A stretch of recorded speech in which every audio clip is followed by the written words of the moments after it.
Council. If I could please have a resolution to move into open session, please? Your Mayor, move that council will move into open session and open meeting to the public. Could I have a seconder, please? Councillor Donovan? Thank you very much. Oh, okay.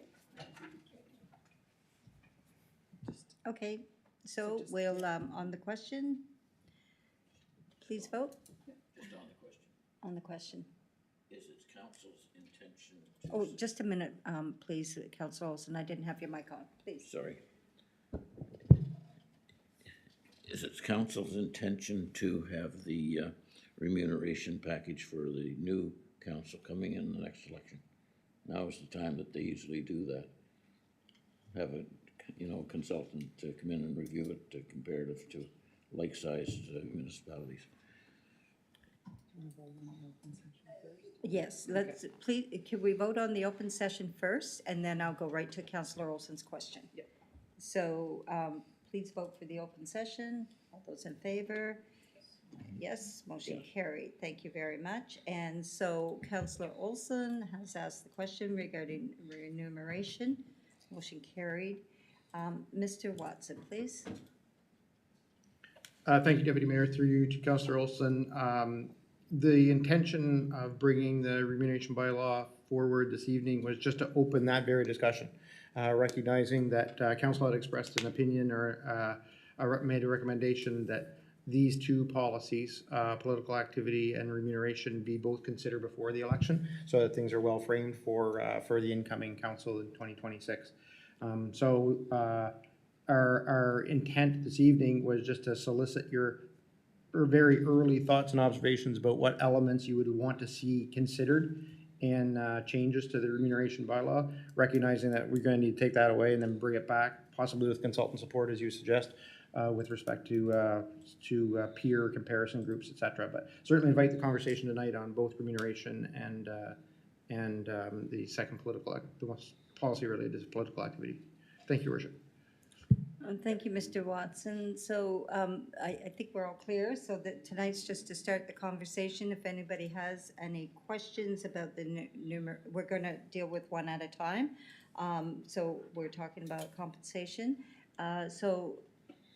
Councillor Olson has suggested, is it your suggestion that we would go back to the consultant regarding?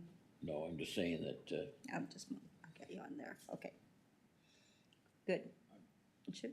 Try again. Yeah, I'm just saying, Deputy Mayor, is that if the council of the day feels that the remuneration package should be reviewed for the incoming council in 26, now is the timing that we would do that. And at the same time, staff could review the wording of the existing bylaw and advise council. Thank you very much. Councillor Donovan, please. Thank you. I've had this conversation a few times, more privately rather than publicly, but when it comes to expenses, some of us travel to FCM, some of us go to FCM and UMMB, among other things. And what I've noticed over the last couple of years, barring the fact that I've definitely tried my hardest to stay within the allotted budget that we do receive every year for expenses, is the fact that a lot of times things are very, the costs of things are going up exponentially, and it is very difficult to stay within that budget, and I mean, when I go to FCM, I take every precaution. I don't book a hotel with the town. I go out and search for an Airbnb that's cheaper than what the hotel that the town would have booked would have been, just, on my own personal behalf, trying to save money. But again, it still seems to be an issue for me. So what I had mentioned before to a few people was maybe the potential of, we each get whatever the case is, $4,000 or whatever at that time it appears to be. You know, some of us use $20, some of us use $4,000. It kind of just depends on what you're doing. So I would like to see in this remuneration, you know, expense sort of package, the ability for, you know, with the permission of another counselor, even if we didn't decide to go that way, the ability to use unused council expenses, recording it as an expense of whatever council member it is, rather than, you know, say I used $100 of Councilor Miller's budget, it wouldn't come out of his, but it would, that's already allotted to us. So I could use, I don't know if that makes any sense, but I'm just trying to like figure out a way to, you know, without having to stalk the CAO every once in a while and say, I really need some money or I can't travel. I think there's a better way for us to sort of hammer that down where we can use without going over what we have allotted for everybody, just reusing some of the funds that aren't used by others. I really would like that looked at if that's possible. That's great. Okay, Councillor Miller. Thank you, Deputy Mayor. I had two things, but I'll go to the second one now because that ties into what Councillor Donovan just stated. Yes, I don't use very much but I don't know if it's sharing or it's just reallocating and readjusting the current remuneration. And the reason I say that is 3 or 4 years ago, before COVID, you could go almost any city or town and get a hotel for under $200 and sometimes under $140. Now, like, I've only been to Toronto once for work, but they were between $450 and $500, and I stayed way out by the airport for still $200. So, and the same as if you do have to travel somewhere for flights, with 2 flights a day, and the costs have increased significantly. So I don't know the exact number, but maybe if you think of it, it's an extra $100 a night for a hotel. You're going to go away to one of the conferences for $500. It's going to be another $500 more than you would used to pay, and it could also be another $500 because that's more. So even if it's just adding 1,000 first, but I'm also not opposed to the other comment. But I think times have changed. Things aren't going up by inflation, and especially we know with travel and hotels. It's I was looking at going to the whatever it is down in St. Andrews, and they're $450 a night to stay there for the festival they have that I've gone for the last 6 years. I'm not going this year. It's $1,000 for 2 nights. So. But, and I know Councillor Bigger does look at that. So that's maybe one thing, maybe I just thrown out a number of $1,000. I don't know. The only other thing I thought about is, and I'm going to say specifically for whoever's the mayor. The reason I say that is the mayor is a full-time job, even though we say it's a full-time job. So have the option, because not everybody needs it, because depending, look at our current mayor, she wouldn't need what I'm going to state right now, but at least have benefits covered if you're the mayor, at least. Because if you did leave a full-time job and you wanted to do this, or didn't have a full-time job, you're not covered. If you already have a package with benefits because it was in your pension or whatever, then you don't need it. Maybe it's a bit of a top-up somewhere, but it's just a consideration, because everybody thinks us in council, we get paid too much and we do that. Then I show them the salary and it's like, yeah, but you get all these benefits. We get 0 benefits. We don't have, like if you look at Dieppe and that, they've got childcare allowance, I think in Riverview. They've got all this other bizarre clothing allowance. Some of the mayors get clothing allowance and stuff like that. Like I haven't looked at it for about 5 years. I think from an absolute number, and again, I've looked at all the different regions, not looking at the Francophone regions, because the Francophone regions also, they're mandated that they all get paid the same. But I mean, we get paid more than Rossay. We also meet twice. They meet once. Not that it makes a difference, but there is. So I think our pay is pretty good. I think I agree with Councillor Olson. However, we should have done this last year when Cheryl was doing all the other stuff, because to go out and do a new study now is a lot of money. We're not under like we were years ago. I think we've been keeping up, but it's just, benefits maybe is a potential for the mayor, or just because they are here all the time, and definitely I would like to add maybe $1,000 to the expenses and then discuss the option. But I think if everybody had like $1,000 more for those that are traveling, that would come pretty close to giving you the number. So, thanks. I'll go to Councillor Luck and then I'll go back to you, Councillor Olson. Thank you, Deputy Mayor. I concur in terms of the expenses. Definitely expenses. I mean, typically, if we go to some different federal or municipal conferences, it's just the hotel stays that are getting out of hand. And unfortunately, you can be as economical as possible. It just sometimes doesn't cover it. So I think a little bit more for the expenses would definitely be helpful. In terms of the salaries, I guess because the policy increases every year based on CPI, I'm actually quite okay with the salaries as is. I mean, this is not a moneymaker. I think a lot of times we're doing this for other reasons as well. So I think the salaries of the positions I'm okay with. It's really just the additional expenses because of the additional kind of conferences and things, and just the cost of hotel stays and travel that's gone up even more so than the cost of living. Thanks. Thank you. Councillor Olson, please. Thank you. I was thinking of remuneration for car mileage. I know there's various numbers around, and I think ours is low compared to cost on that. So mileage on if that could be reviewed. Councillor Bigot, please. Thank you very much. I think that's an interesting suggestion about considering benefits for the mayor's role. That's an interesting idea. I'd never thought of that, but it certainly does seem to be, and perhaps more and more so, a full-time role, and so that's an interesting consideration. I also think that probably, if anything, trying to adjust the travel expense allotment somewhat to better match the realities that we're facing would be a good idea. I think, Councillor Donovan, I think you're suggesting that if we have kind of this per councillor amount and you take that total and you say, well, 4 people didn't travel to that thing or whatever, then we should maybe try to use some of that to cover other people. Yeah, I don't particularly go along with that idea. I would be more in favor of just an overall bump up of, look, where everybody seems to be throwing around $1,000 as a suggested figure. That probably would be helpful.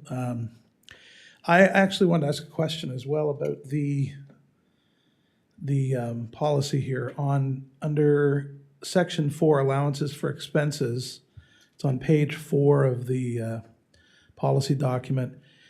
Am I just misunderstanding this? Part C, it says the following are ineligible expenses. Per diem allowances shall not be paid to any member of council. But when I travel, I submit receipts for the meals that I have. Is that not, in essence, a per diem? I mean, no. I see. So because it's not a flat amount, it's saying, yeah. Okay. Thank you.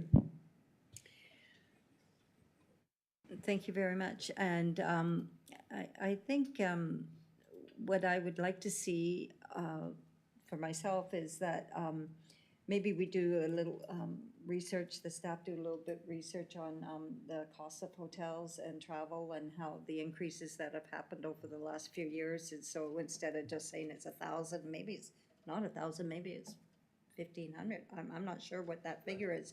So I would leave that with staff to sort of do an analysis of the cost for us to travel. And I do want, because it is important that counselors have the opportunity to educate and expand and learn more. So, and you don't want to feel restricted in that you can't go somewhere because you feel that your budget is maxed out or because you're trying to better yourself. So, Councillor Donovan, did you have one more question or comment? No, you're good. So I would, I just want to confirm, so the salaries right now are all based on CPI? Cost of, they go, okay. So in some years when it was really high, the salary went up, and then, so it'd be interesting to know what the average has been over the last 5 years since we've been here, and not, just so that we have some figure to look at when, for the next council going forward.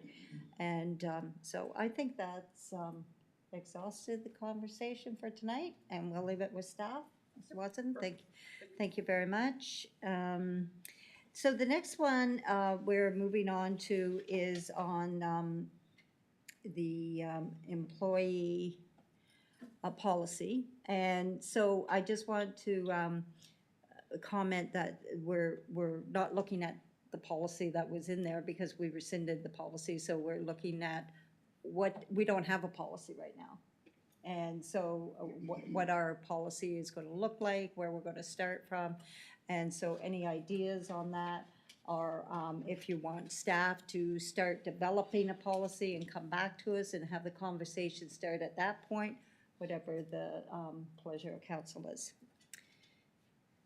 I'd move it, Your Worship, I'd move it to staff to research and come back to council with some information. Okay, so Councillor Olson has put a motion forward. Do I have a seconder on that? Councillor Baker? I don't need a, okay. So on the question. Councillor Luck. Thank you, Deputy Mayor. I know that we rescinded this, but I think there's some really good bones to the original policy. So again, I would encourage staff and the CAO when they're looking at it to, I guess, use this as a starting off point and then go from there. I mean, I know it was developed in 2018, but it reads still quite relevant for a lot of the different points. Okay, thank you. Councillor Baker, please. Thank you very much. Yeah, I agree. There's certainly a number of items that are applicable, probably just generally speaking. I have a little bit of a concern to bring forward a policy that doesn't actually exist in effect by virtue of having been rescinded. But back in July of last year, when this was, Policy 63 was addressed and rescinded, another motion was followed right on the heels of that to investigate, what to do. And so this is kind of the fulfillment of that to Councillor Olson's motion. I would just point out, though, that I guess you can't,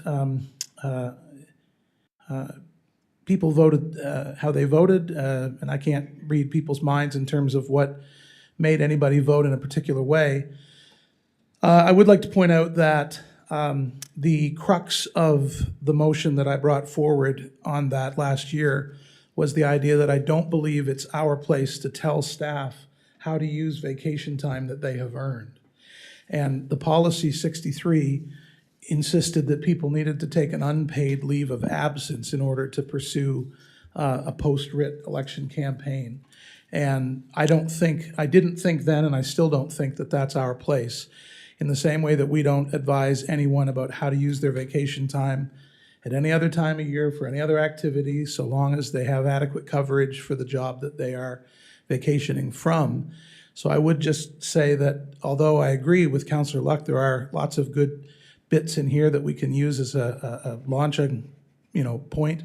I remain sort of, I have the conviction still that is, we need to try to avoid that. So I just want to go on record again and say that I believe that that's something we need to avoid. I'm not even sure what labor laws would say about that in terms of us if we begin to kind of mandate that, so. And it's also true that there are policies like this, of course, for lots of other jurisdictions. I mean, right next door to us, in fact. And whatever their policies might stipulate, I, again, just want to underline, I think that's something we need to be careful about. Thanks. Thank you very much, Councillor Baker. Councillor Miller, please. Thank you, Deputy Mayor. I have two comments on on the policy. Three. So one, I think the CAO should do what's best for the town, obviously. Number two, I voted to rescind it, not because I didn't agree with the whole policy. I didn't agree with with exactly what Mr. Bigger was stating. So I would think that you should be able to use your vacation but also if you overuse your vacation, i.e. if you do get elected, that vacation needs to be paid back. So if you're supposed to have 4 weeks that year and you used all 4 weeks and you won and you're gone for the last quarter, you owe 1 week back. So it's got to be, it's got to be appropriate. So the other thing that I just want to make sure that we're very, very careful with is if an employee is running for any type of government, provincial, federal, that we be very concise on which events that they end up showing up to and that we're all involved in a picture, because that does infer that the town is supporting. So it's just make sure, because there's events that happen that a regular person may not know about, but all of a sudden people are showing up at a different event. So it's just be cognizant of the two, because I agree with everything that was in here, with the exception of the vacation policy. But we got to be, if we want to do the separation, we got to make sure we do it properly and actually go far the other way sometimes, just to make sure that they're excluded, because we all know and it's our right to go for, work for everybody else and help any political party that you wish. That's your free speech. But we just got to make sure that the pictures don't show that it's supposed to be a town of Quispamsis event or a regional event, and only one candidate knows about it and the other one doesn't, and it just that's just be careful with that. So, thanks. Great. Councillor Baker, did you have one follow-up statement? Yeah, I did. Just food for thought. Honestly, I really don't know one way or the other what is the right side of the fence to come down on with this. But when Councillor Miller was speaking, it made me think of this. I meant to mention it before. One of the things about this previous policy that I found a bit difficult to kind of deal with was the ambiguity around statements like, using your position within the town in a way that would lead a member of the public to infer that Quispamsis is endorsing a candidate, political party, or particular response. There's a lot of ambiguity in that, and I understand that what that bullet point is driving at. We don't want to inadvertently endorse accidentally kind of an event or a candidate as the town. Like, I totally understand the drive of that, but I just want to suggest, if I buy a Quispamsis sweatshirt with my money and I wear it out in public, why does the town get to tell me where I'm allowed to wear that and where I'm not? How is that the business of the town, whether I work for them or not? I'm just trying to be libertarian about this. I just don't quite understand where we think it would be our business to tell people where they can wear their windbreaker and where they can't. They can wear it to the bowling alley, they can wear it to the superstore, they can wear it to church, they can wear it to Cub Scouts. Why can't they wear it there? I don't understand. So we don't, for example, assume the town of Quispamsis is endorsing a particular denomination of a church because somebody wears their Quispamsis polo shirt, golf shirt, to church on a Sunday morning. So I'm not sure that we really can. I think that this is a bit mercurial. And so I would just offer that up just as food for thought. I'm not trying to, as I say, I really honestly don't know what the right answer is there, but it's something that I was reflecting on. Well, thank you very much, Councillor Bigger. So I believe staff has a great understanding of what we want to see going forward, or wait for them to come back and we can see. Okay, thank you, Mr. Watson. So moving on, we didn't need a vote? Did we vote? No, there was a motion made. There was a motion made? So it was, could we hear the motion again, please? Sure.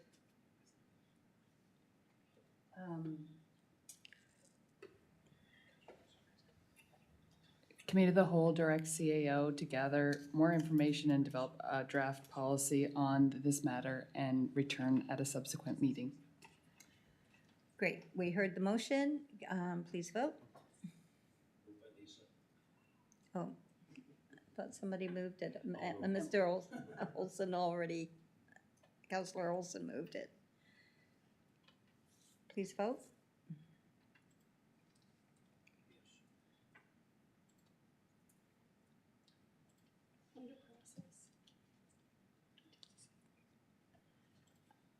so, motion carried. Councillor Luck has a question on process. Councillor Luck. Just in regards to 4A, we did give direction to staff, but we didn't make any motion. I just didn't know if we should make a motion for that as well, since we made a motion for. Thank you, Councillor Luck. Would you like us to have a motion? Is it better? It is, Oh, yes. it is up to council if you'd like to make a motion on that. The problem with making a motion in committee of the whole is that it does have to come out in open rather than just where the motion has to come out in open, we'll have to bring that out in open at the subsequent meeting. So our next regular meeting, the motion will come out, not tonight's meeting, our Correct. next regular meeting. Yeah. So we made a motion for the second one, so we'll make a motion for the first one, so we'll be consistent with that. Okay, Councillor Luck, do you want to make that motion? No, that's okay. Someone else can make the motion if they want.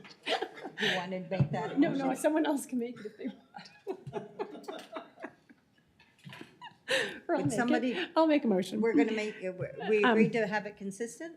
Do we agree to have Yeah. it consistent? Then Okay. Councillor Luck, the Okay. motion would be in order. Okay, so I'll make the motion that the committee of the whole direct the CAO and staff to gather more information and develop amendments to our current remuneration bylaw. Yeah, regarding expenses. And bring it back to council for review. Okay. So the motion on the question, please vote.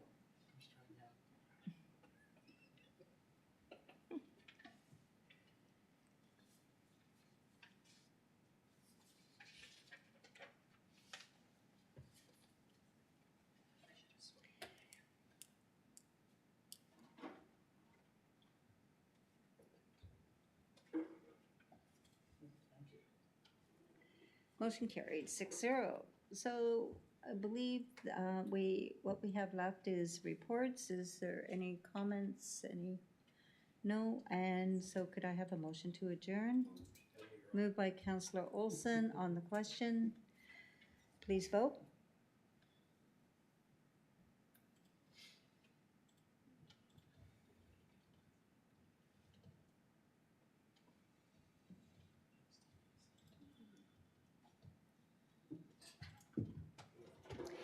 Motion carried. Thank you very much.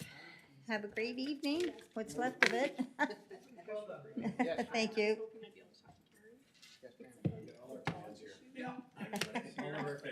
I know.